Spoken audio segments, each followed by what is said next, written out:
For NFTs, and in this video, in this session, we're going to be covering music, which we've seen hints of it having a strong future for the NFT industry. We've got a cool panel, a mixed set of talent here that have been involved from the start, that are kind of new, that are here excited about the NFT industry. So we'll start as usual from the beginning and kind of get everyone to introduce themselves. Harrison, please introduce yourself. Thanks, Maddie. My name is Harrison First. I'm a producer, DJ, songwriter, and I've been in the NFT space for a little bit, under 2 years, a year and a half now. Yeah, I'm based out in Stockholm, originally from New York. Yeah, man, and I'm just happy to be here. Nice. Thank you. Alison? Hey, I'm Alison Wonderland, and I'm also a producer, musician, DJ in the electronic realm. And I'm really excited, actually, to be getting involved in this. So, yeah. Kenna? Yeah. I'm Kenna. Nice to meet you all.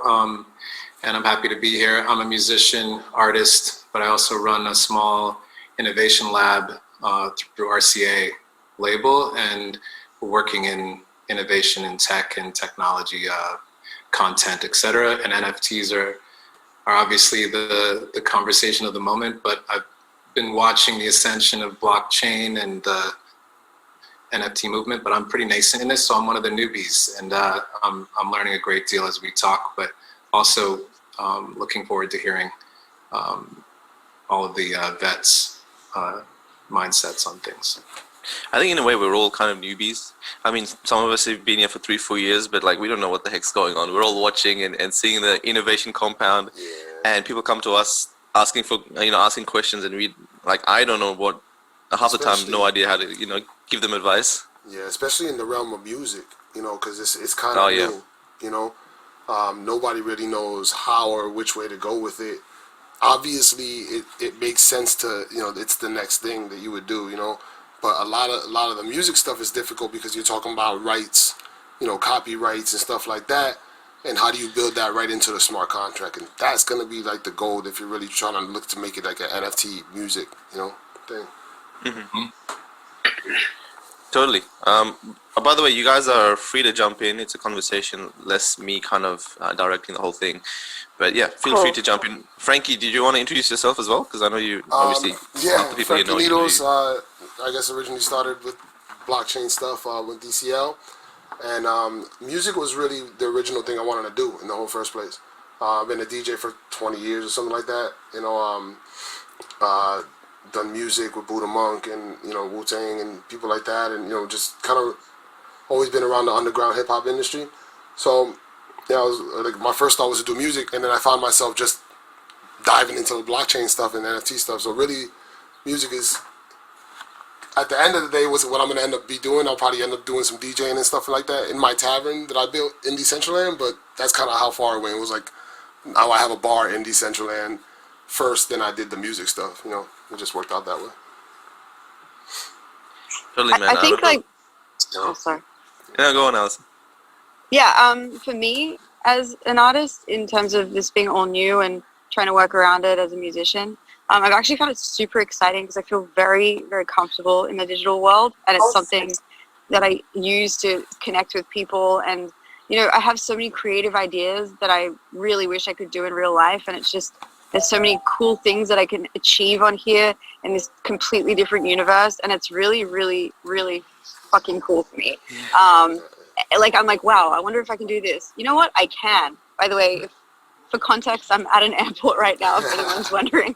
But yeah, no, I mean, like, the stuff that I've been working on, I can't really work on anything unless I find, like, an actual meaning for it, or I genuinely get excited about it. And this has been taking up so much of my mind recently, because it's so creative, and I'm you know, there's a lot of visual things that come with music, and I'm sure a lot of other artists agree that when you're creating, you know, there's colors and there's, you know, images and there's parts of a story that you can't always, like, that you can kind of embellish on by having a visual to it, or by creating a space, you know, in Decentraland, which defines where you want to be, or, you know, the thing that's really exciting to me is using like the utility stuff, and like kind of finding these little keys. You know, people like to collect.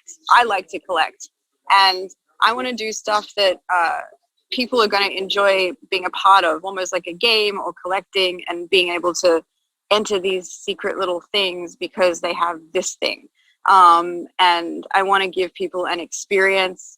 For me, this entire universe is like this crazy way to escape real life. And Totally. I'm a huge fan of fantasy, so this is just the best. No, totally. I think for creators, it's just like this absolutely magical space, right? From the utility to the visuals to everything. Justin just entered. Justin, did you want to introduce yourself real quick? Yeah, sorry, just unmuted. How's it going, everyone? What's up, man? Hey dude. Oh, hey, how's it going? Good What's stuff. up?